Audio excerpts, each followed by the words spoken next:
The evening air felt thick as I stepped into the house, weary from a grueling day at work. Any hope for a peaceful night vanished, replaced by an oppressive silence. As I passed the small office, I froze, my heart pounding. There, at my desk, was Ethan. His face was tense, and scattered across the table were my personal documents, bank statements, savings records, even the journal where I lovingly mapped out our baby's future.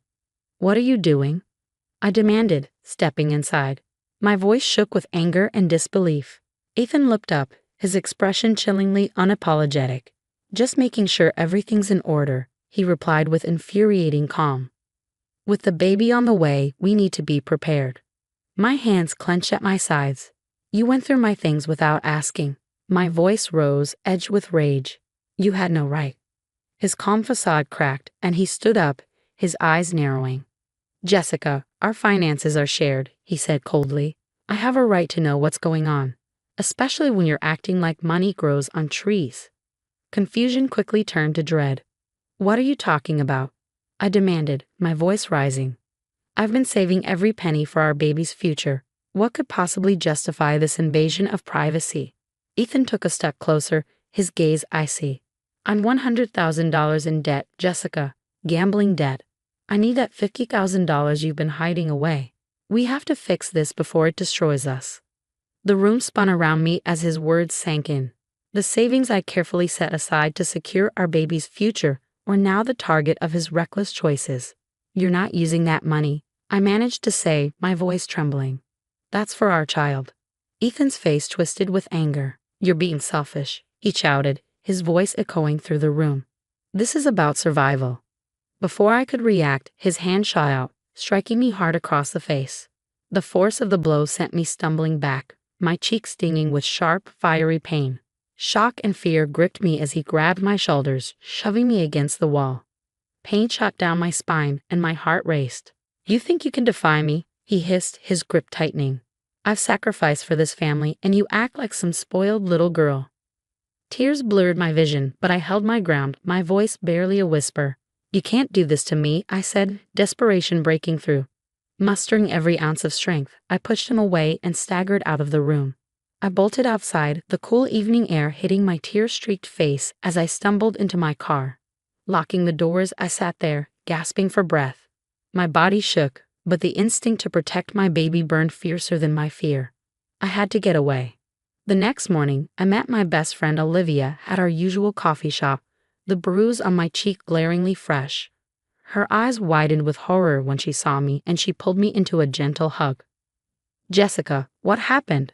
she asked, her voice barely a whisper. Taking a shaky breath, I told her everything: Ethan's secret gambling debt, his plan to steal my $50,000 savings, and how he had crossed a line I could never forgive. When I finished speaking, Olivia's face grew hard with anger. "You have to leave," she said, her voice steady and firm. "You and your baby deserve to be safe. You can't stay with him." Her words pierced through my fog of fear, and I nodded, tears welling up. "I know," I whispered, "but I don't know where to go." Reaching across the table, Olivia squeezed my hand. "We'll figure it out," she promised. "But first, you need legal protection. We have to get you a lawyer." A few days later, Olivia drove me to meet Alex, a respected family attorney. His office was warm and inviting, sunlight streaming through large windows. I needed that feeling of safety more than ever. Alex greeted me with a kind smile, but as I shared my story, his expression turned serious. I described the emotional abuse, Ethan's gambling debt, and the physical violence. My voice trembled, but I forced myself to stay strong for my baby. "You're incredibly brave," Alex said gently, "but you need to be prepared. If you fight for your rights, Ethan might retaliate. We'll need solid evidence of everything." Olivia leaned forward. "Jessica's been saving texts, photos, and journal entries for months. We can get whatever you need." Alex nodded, his expression resolute. "Good. We'll start by securing a protective order and making sure Ethan can't touch that $50,000. We'll also need proof of his gambling debts and financial recklessness." Hope sparked in my chest. With Olivia and Alex by my side, I felt a flicker of strength.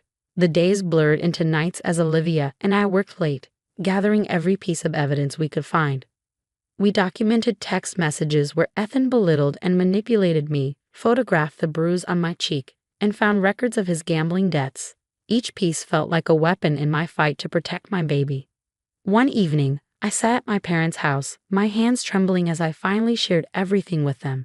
They'd suspected something was wrong but hadn't known the full extent. My father's jaw clenched in anger, but he took my hand gently. "You're stronger than you think, Jessica," he said, his voice steady. "We're here for you." Their support filled me with renewed courage. I wasn't just fighting for myself, I was fighting for my baby's future. The day of the court hearing arrived, and the courthouse felt cold and intimidating. I walked in with Olivia and Alex at my side. Ethan was already there, sitting with his lawyer, his expression hard. His mother sat beside him, her glare full of disdain. The judge called us forward, and Alex presented our case with calm precision, detailing Ethan's emotional abuse, his hidden gambling debt of $100,000, and the physical violence I had endured.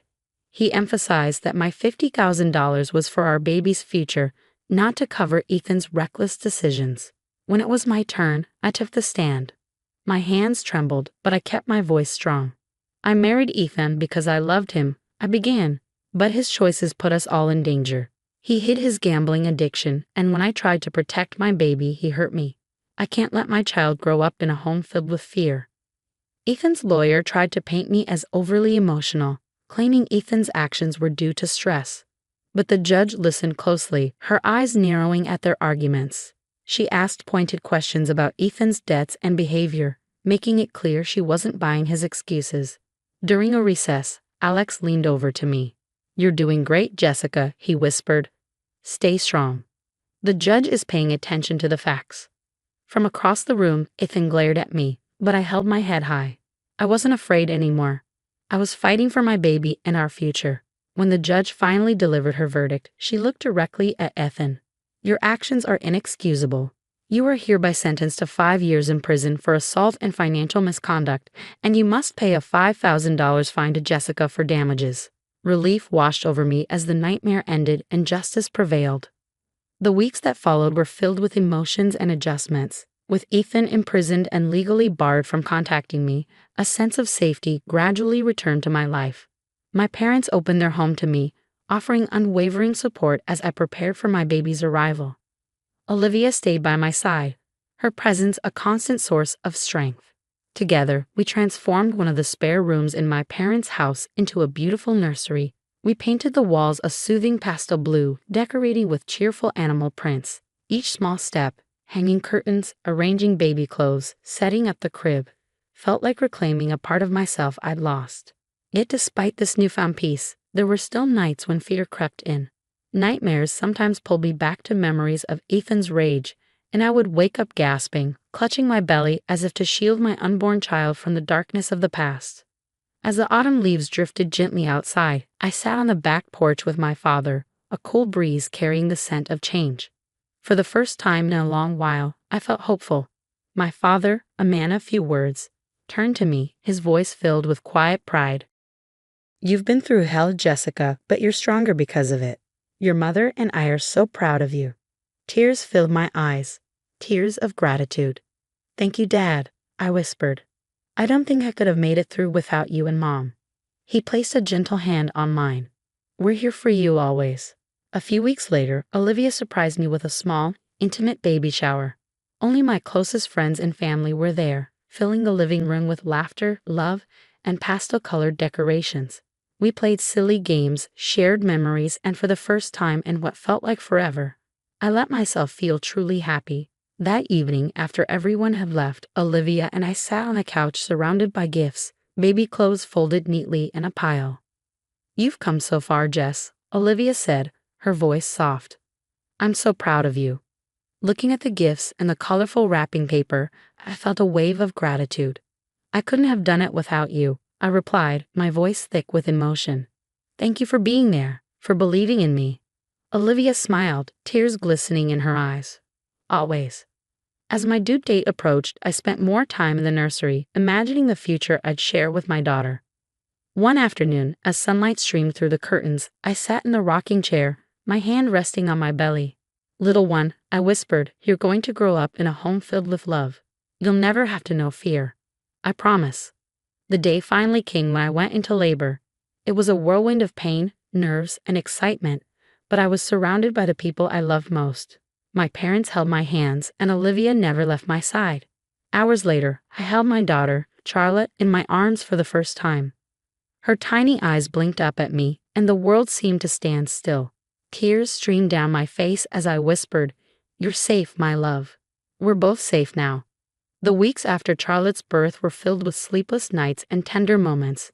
My parents helped with feedings and late-night diaper changes, and Olivia visited often, bringing meals and laughter. The love that surrounded Charlotte and me was overwhelming, a reminder that we'd both found a new beginning. One afternoon, as I rocked Charlotte in the nursery, the sunlight cast a warm glow on the walls. I thought about how far we had come. The pain of the past had left scars, but they were reminders of the strength I'd discovered within myself. I had fought for freedom, for safety, and for the chance to give my daughter a life filled with love and joy. Healing was not a straight line, but every day was a step forward.